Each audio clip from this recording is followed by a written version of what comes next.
CHAPTER 65. The Whale as a Dish. That mortal man should feed upon the creature that feeds his lamp, and, like Stubb, eat him by his own light, as you may say; this seems so outlandish a thing, that one must needs go a little into the history and philosophy of it.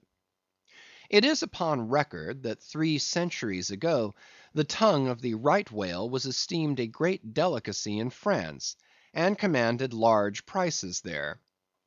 Also, that in Henry VIII's time, a certain cook of the court obtained a handsome reward for inventing an admirable sauce to be eaten with barbecued porpoises, which, you remember, are a species of whale. Porpoises, indeed, are to this day considered fine eating. The meat is made into balls about the size of billiard balls, and being well seasoned and spiced, might be taken for turtle balls or veal balls. The old monks of Dunfermline were very fond of them. They had a great porpoise grant from the crown. The fact is, that among his hunters at least, the whale would by all hands be considered a noble dish, were there not so much of him. But when you come to sit down before a meat pie nearly 100 feet long, it takes away your appetite. Only the most unprejudiced of men, like Stubb, nowadays partake of cooked whales.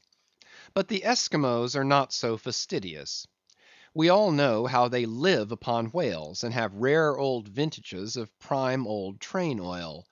Zogranda, one of their most famous doctors, recommends strips of blubber for infants, as being exceedingly juicy and nourishing. And this reminds me that certain Englishmen, who long ago were accidentally left in Greenland by a whaling vessel, that these men actually lived for several months on the mouldy scraps of whales, which had been left ashore after trying out the blubber. Among the Dutch whalemen these scraps are called fritters, which indeed they greatly resemble, being brown and crisp, and smelling something like old Amsterdam housewives' doughnuts or olykoeks when fresh. They have such an edible look that the most self-denying stranger can hardly keep his hands off.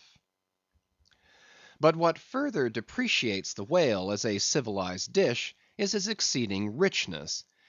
He is the great prize ox of the sea, too fat to be delicately good. Look at his hump, which would be as fine eating as the buffalo's, which is esteemed a rare dish, were it not such a solid pyramid of fat. But the spermaceti itself, how bland and creamy that is! Like the transparent, half-jellied white meat of a cocoanut in the 3rd month of its growth, yet far too rich to supply a substitute for butter. Nevertheless, many whalemen have a method of absorbing it into some other substance, and then partaking of it.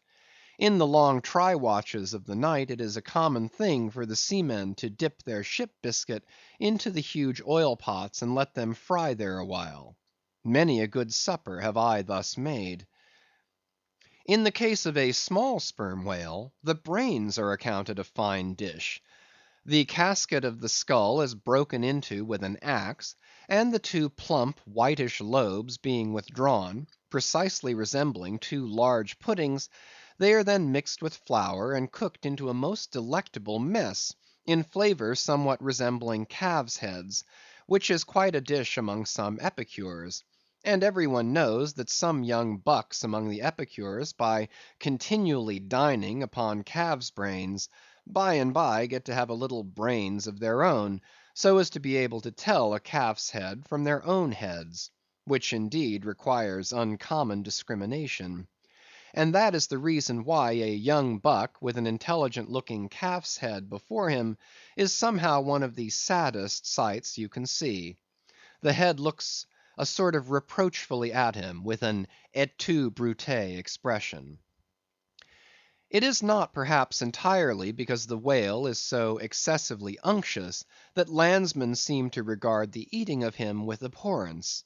That appears to result in some way from the consideration before mentioned, i.e., that a man should eat a newly murdered thing of the sea, and eat it too by its own light.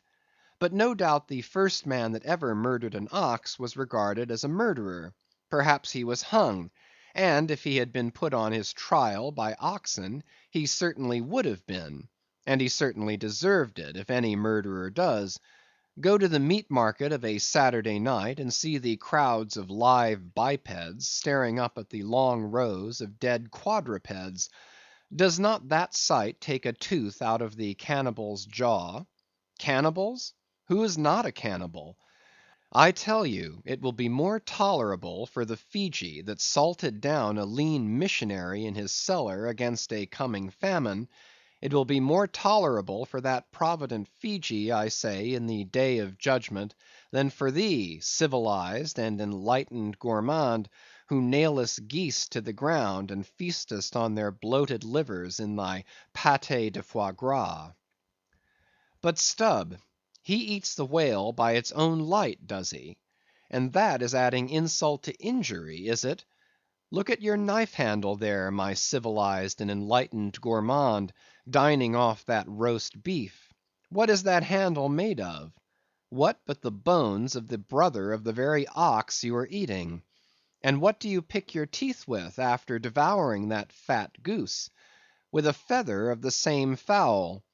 And with what quill did the Secretary of the Society for the Suppression of Cruelty to Ganders formally indite his circulars?